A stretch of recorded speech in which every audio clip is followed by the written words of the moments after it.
Let's talk about Monster Hunter Wilds. This video is about why shouldn't you buy Monster Hunter Wilds. And obviously I know if you go onto the Steam review page you can see all the negative reviews there is about performance, which in this video I'm not going to discuss. You can go and review the Steam reviews there is and see why it got in such mixed response for this Monster Hunter. Besides, we all know that Monster Hunter veterans, regardless if they can play the game at 10 FPS or 30 FPS, they are still going to enjoy the content. What's wrong in this new Monster Hunter? The difficulty downgrade, and probably the Monster Hunter veterans are going to agree with me. Why? Because they scaled down difficulty so much to appeal to new players that this Monster Hunter never needed that change. And the gameplay changes aren't for the better.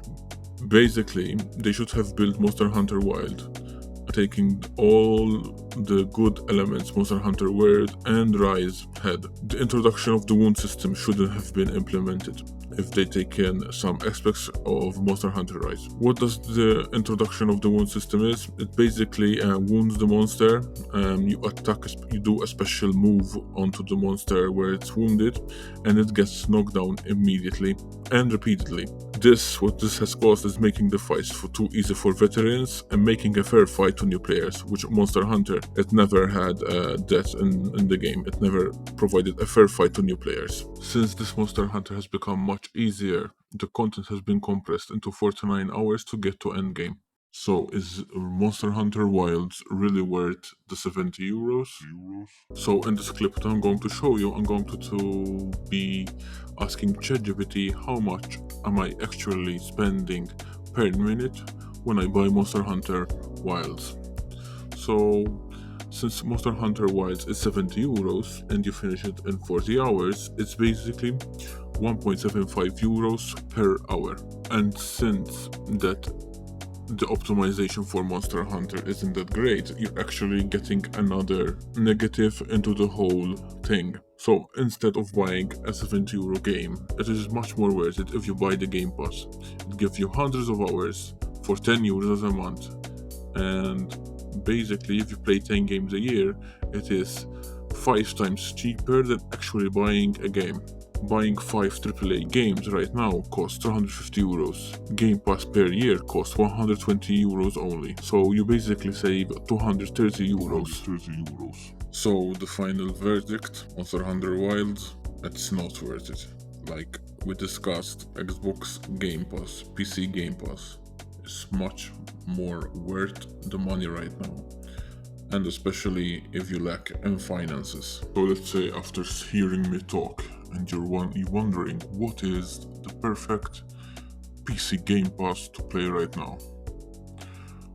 The first one would be Avowed. And the second one would be Wild Hearts. Let's talk about Avowed.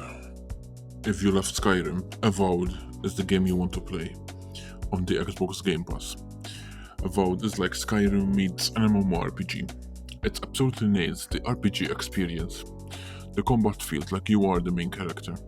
The way you obliterate enemies with certain effects and godlike abilities, it's a really pure fantasy power. And the graphics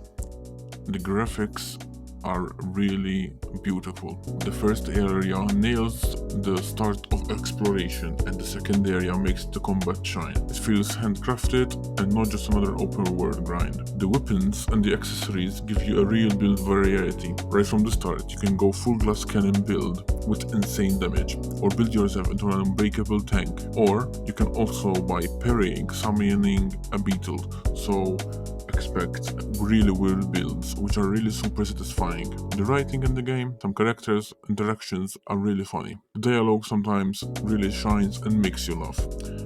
There is some NPC filler talk, but those are really skippable since it's obvious which are not important. Monsters in the game stay dead, so fights actually matter. No pointless grind. The game focuses on progression, since even the looting is not tedious. You don't need to pick up every random object like in Skyrim. There is no interactability with every object. But that doesn't mean that the loot isn't worth it. Quite the opposite. If you love finding hidden treasures, the game has secret chests everywhere, and tracking them down is rewarding. There is also the obstacles and challenges to find hidden chests by hearing their audio cues while in the game. If you are a loot hoarder like me, you will love this game more, since if you are not in combat, you can directly send your inventory to the stash camp stash, which removes the annoying features that other RPGs has. So overall, I'm rating about 9 out of 10 to play, especially since you are bitter about Monster Hunter Wilds running like on your gaming PC. Furthermore, Avowed brought back the RPG feeling that Skyrim gave to us 16 years ago. So the other game I want to talk about is Wild Hearts. Is this game similar to Monster Hunter? Yes, it is, but it contains a lot of different mechanics and different environments and different fresh new monsters. The monsters transform mid-fight, making the second half much harder. This adds a dynamic difficulty. Each weapon has a cool moveset, which is easy to learn with well-designed tutorials for beginners. The weapon upgrade system really works like a JRPG leveling system, progressing node by node and allowing you to carry over benefits from previous weapons.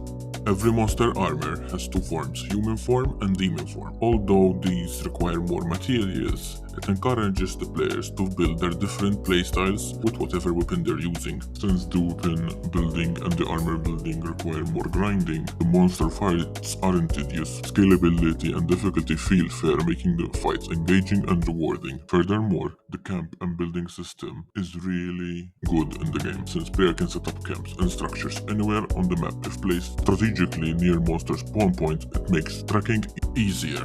As you progress, you can build shortcuts that eliminates tedious backtracking. This removes the frustration of constantly running long distances to reach a monster. Wild Hearts' accessibility and weapon progression is easy to master overall. The building mechanics during combat enhance mobility, strategy, and reducing frustration. The weapon unlock system, not all weapons are available from the start, encourages progression and experimentation.